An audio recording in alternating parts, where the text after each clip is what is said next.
the appropriate time. Ruby, thank you so much. Appreciate it.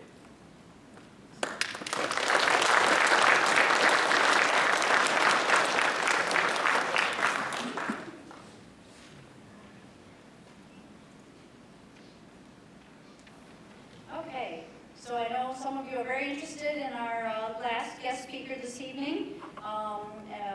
As I introduce them and they come up this evening to speak to us, I know some of you already have your minds made up, and I'm going to ask that everyone listen respectfully and attentively and give them a chance to share their side, because the purpose of these town hall meetings is for me to provide you all sides, all stories, so that you have all the information before you actually make a decision.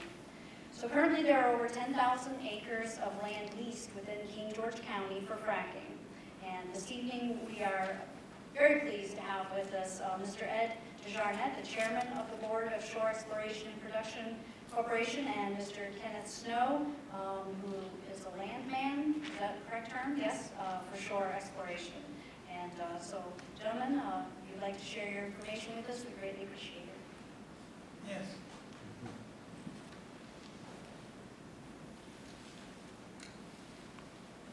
I'd like to thank Ms. Brabo for inviting us to come so we can let the people of the area know that what is going on with us. And one of the main issues that seem to be sort of a hot topic right now is the talk of hydrofracking. And it's something that I think that the landowners who have leased land to us, and we've talked to them in person, they understand what is going on with us as far as that goes. But it's the hydrofracking is something that is very common in the like the Marcellus Shale. So we talk about the Marcellus Shale. But what we're talking about here is an entirely different geologic formation.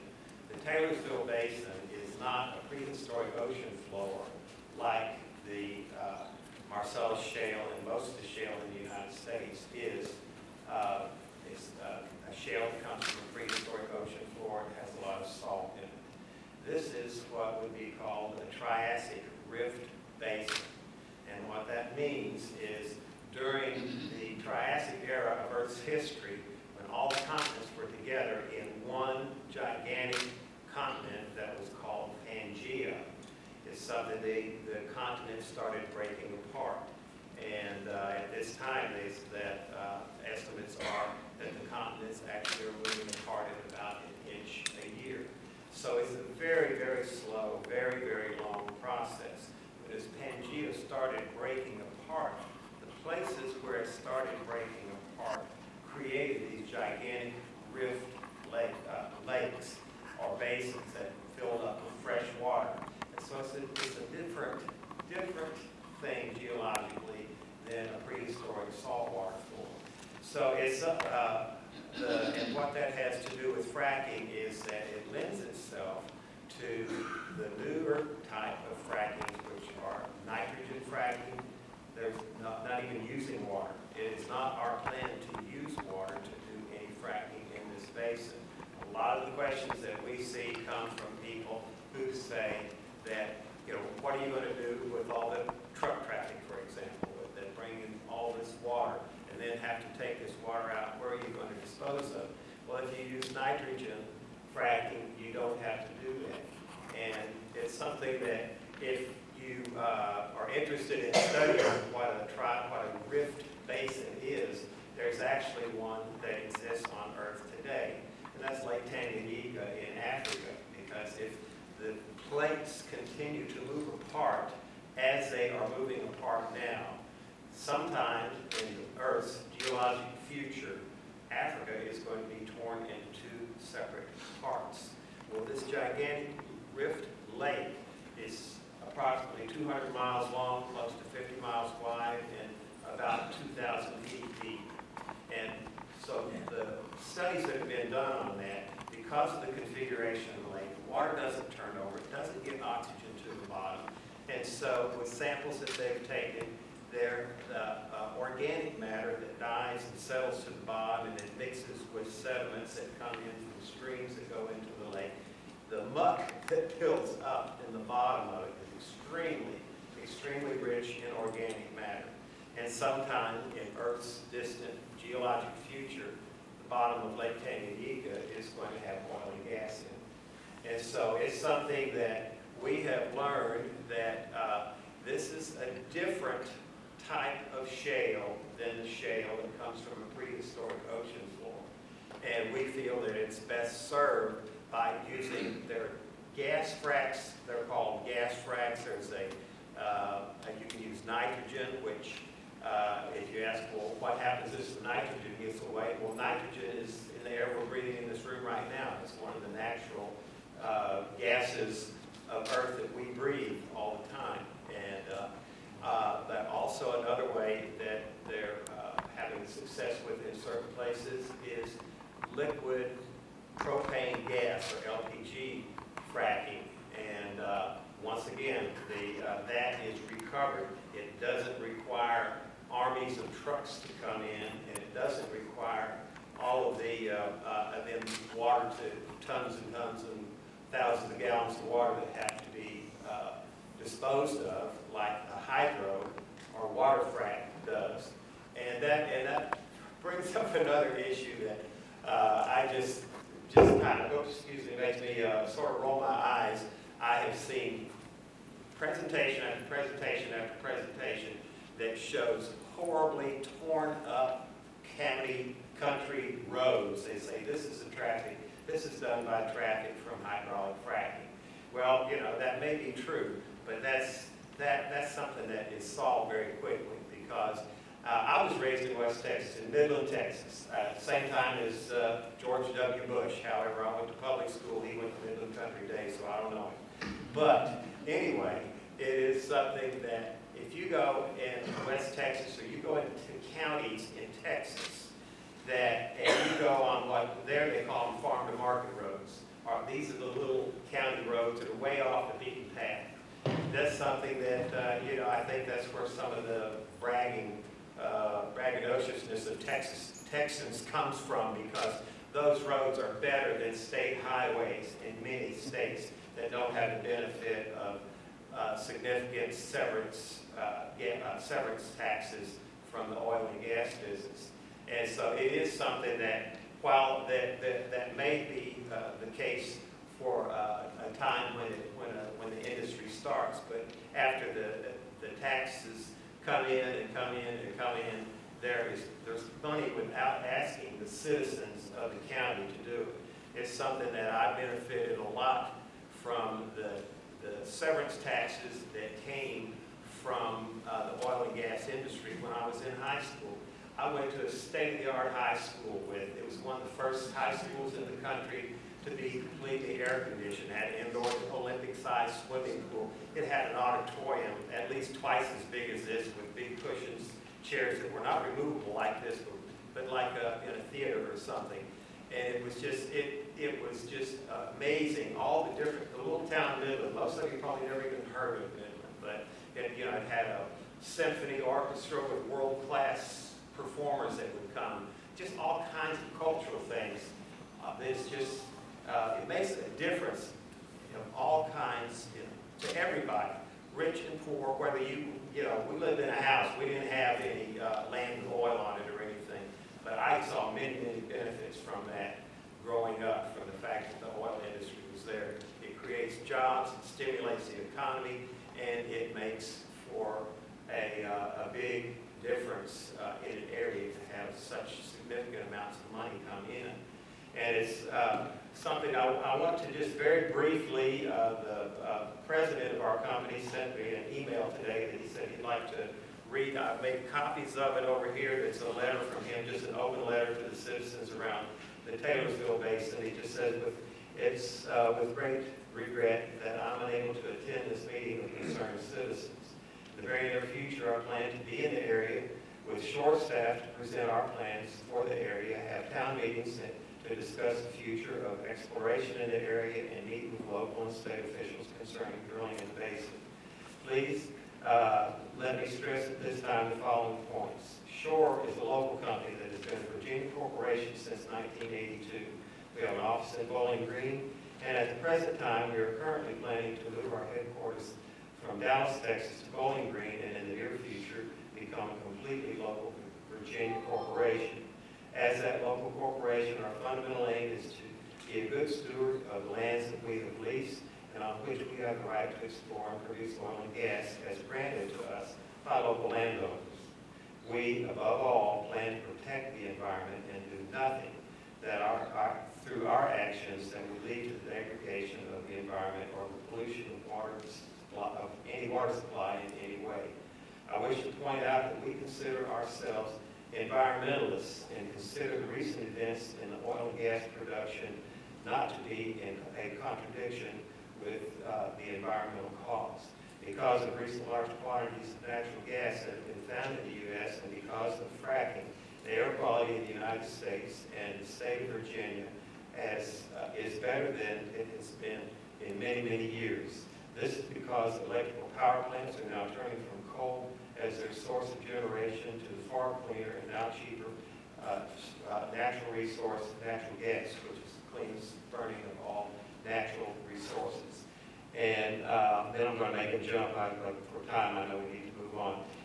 He says the best way to protect our communities is to do the job in a safe and sound, workmanlike manner. Our efforts will be overseen by both the Virginia Department of Mines, Minerals, and Energy, which, if you'll go to their website, will point out that thousands and thousands of wells have been fracked in this state, and not in one instance has hydraulic fracturing been shown to have contaminated freshwater or groundwater supplies.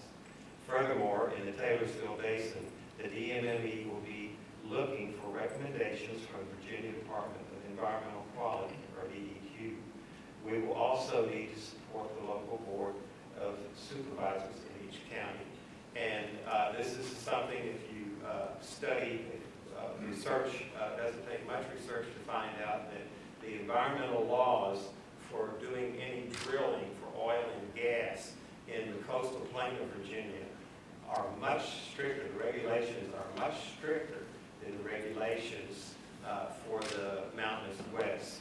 And just to close up here now, it says clearly Shore has his work set out for us in gaining additional citizen support for this effort. But in the end, I believe you will find Shore to be an excellent neighbor that brings jobs, money, larger tax base, and a host of other good things to Taylorsville and surrounding area.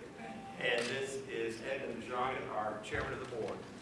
Thank you, and I don't intend to take very long. Ken has covered the issues that I think are most important. I would like to emphasize only two, and I'll repeat them for you because I've never heard anybody else yet that's gotten them right. Shore has no plans to use hydraulic fracking. That is water in a frack. I've been to half a dozen of these meetings, and every person speaking in opposition has discussed how dangerous it is to inject under high pressure great volumes of water, all the problems associated with bringing the water in, then getting it out and disposing of it. This is irrelevant to what we plan to do. I have never heard anybody yet talk about gas fracking, which is what is standardly used in the western part of the state. They use nitrogen fracking. We're interested in looking at other technologies, which might even be more promising. Liquid propane, for example, only produces propane gas, which is a valuable commodity. You capture it from wellhead and you sell it. It brings out no pollution. It has no waste disposal problem at all. If you're interested in opposing hydraulic fracking, you should go up to Pennsylvania and talk to the people in the Marcellus Shale. It's a real issue out there, and people are arguing about it passionately. It should not be an issue in the Taylorsville Basin. Everybody clear about that? No water fracking. And if you've got a complaint about gas fracking, please raise it. And the second thing I wanted to bring up, which is very important to me, it has a personal story attached, just like Ken has a story about growing up in Midlands, is jobs and financial benefits. My wife and I own a farm in Caroline County that we've owned for 10 generations. In Southern Caroline County, when I got out of I worked for the government for 30 plus years. When I got out of the Foreign Service and came back, I wanted to put that farm in a preservation easement because I thought that would be a way to preserve it for future generations. Living on a pension, I don't have a lot of money, in fact, to preserve a farm which has really very little income. But it's our family farm, I don't want to give it up. And so I went to the Virginia Outdoors Foundation and had a qualified real estate assessor assess the property, and he determined that it was more valuable with a Virginia Outdoors Foundation easement than without it. So all the incentive for getting the easement, tax credits, or reduced property taxes went away. So what could I do? Well, one of the things that I could do, in fact, was lease my land to Shore, and I did. Shore offers the opportunity, only the opportunity, never the guarantee, of providing jobs. From 2003 to 2011, there were 270,000 new jobs in the energy industry. That was a 92% increase in jobs in the United States. Ask anybody, what are the problems of the Taylorsville Basin, of that area? No jobs. No college graduate jobs, no technically trained, no skilled labor jobs, no jobs. King and Queen County has fewer citizens than they did in the first census in 1790. It's hollowing out. People who have had their land for generations are losing it. And they would like to keep it for themselves, for their children, and for their grandchildren. Maybe we can. If we're successful, we will. But if somebody comes in and wants to expropriate my property rights to develop that land, what's the basis for it? What is your job program, Senator Stewart? What have you got for Southern Carolina County? What kind of jobs are you going to create? The jobs in the energy industry were created at 40 times faster than the rest of the country's economy in the last 10 years. That's the one bright spot in the jobs picture in the United States, the one truly bright spot.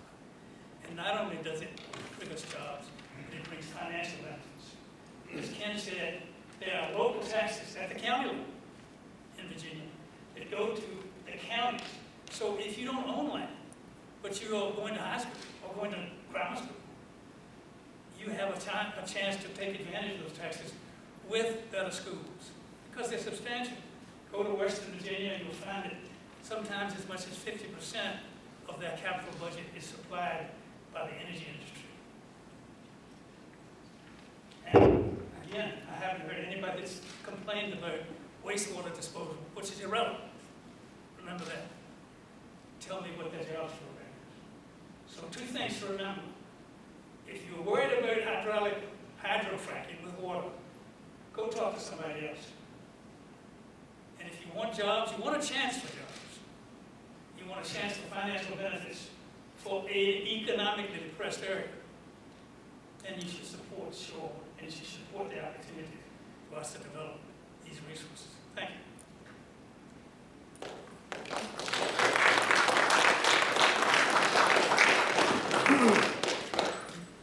Thank you, gentlemen. Appreciate it. Okay, at this time, now it's your turn, citizens. This is your question and answer session. I hope you'll have questions for all of our speakers. So raise your hand, folks. I'll bring you the microphone.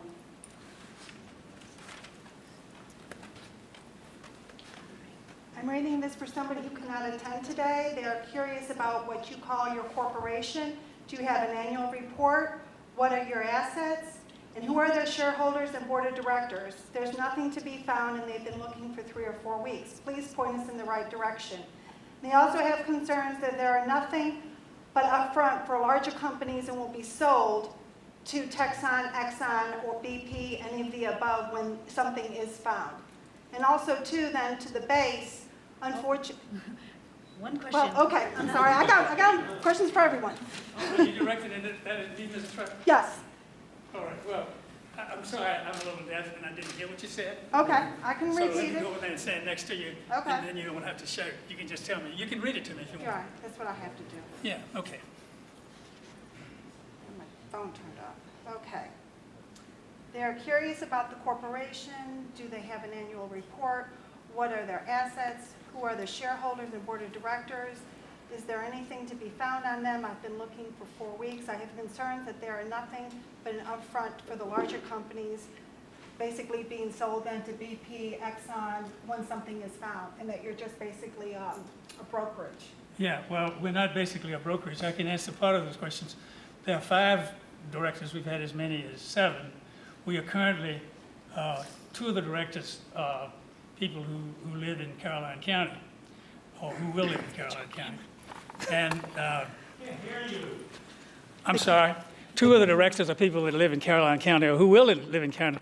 I actually, my residence is in Ashland, Virginia. And I've lived in Ashland, Virginia. You're fine. Beg pardon? Oh, you're fine. I'm just trying to get you on. Yeah, I'd rather not be on YouTube. Well, Okay. So I'll be in your face for the rest of the time. Okay. no problem. Good. All right. Pass. If you don't mind, Ms. Strait, I've dealt with you before, That's okay. I have to. and I don't trust you. And I don't trust you. I understand. And the mistrust is thick and mutual. Yeah, we are. It's thick and mutual. We have 5 directors. We were capitalized originally in 2009, and we do not have an annual report that's published. It's a very small company, and Mrs. Trout is right. We intend to sell our interest, or some of our interest, in the leases to a company that's capable of operating it, and that company will have to undertake a very substantial public relations campaign if it's got any hope of overcoming the opposition, which I think is largely false, based on false information and misinformation. People are raising issues that don't apply to us. They're raising them from things that they read or are told by environmental groups, which, in fact, the environmental groups don't know anything about. This particular basin, the Taylorsville Basin, is unique. Its shales are unique. If you put water on them, they swell. They close the fractures that you put in them, and you can't get gas and oil out of them. They defeat the purpose of fracking. So you wouldn't want to do that, would you? To me, I guess I would say a difficult situation, because you're asking me to give you information which, in fact, I don't have. We have not got an operator to buy the leases yet. We're certainly trying to find one. And there would be no effort whatsoever to keep people from understanding exactly what that company is and what they're capable of doing. And we're not a brokerage, no ma'am, we're not. We intend to stay in the play. I'm 76 years old. I don't expect to stay in the play, but I expect Shore to be involved throughout the success of this operation. And if we are successful, I expect the operation to be very active in the Northern Neck, Middle Peninsula, for 50 years, providing all the benefits that it would do in that time. So I don't know if that answers your question or not, but Yes, thank you. is that satisfactory? Well, Brian, I was waiting for somebody who couldn't attend. Yes, thank you. Okay, thank you. Could I just add a couple things to it? So, does anybody have a question for Captain Nette? I did. Captain Nette? Does anybody have a, yes? Question.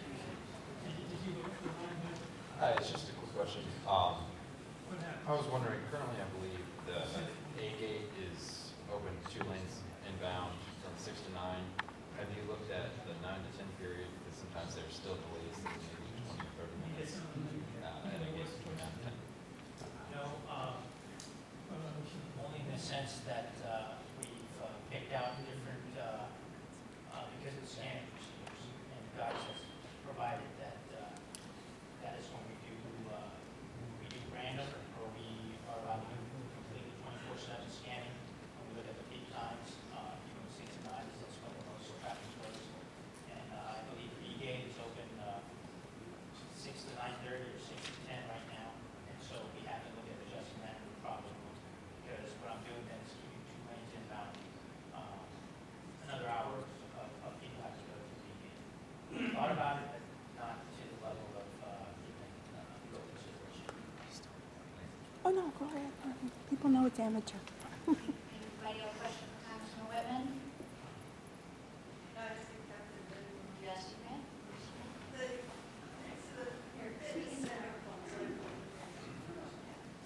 Next to the fitness center, they fenced in a large area. Is that for the new fitness center? It is. That's where the new fitness center will go.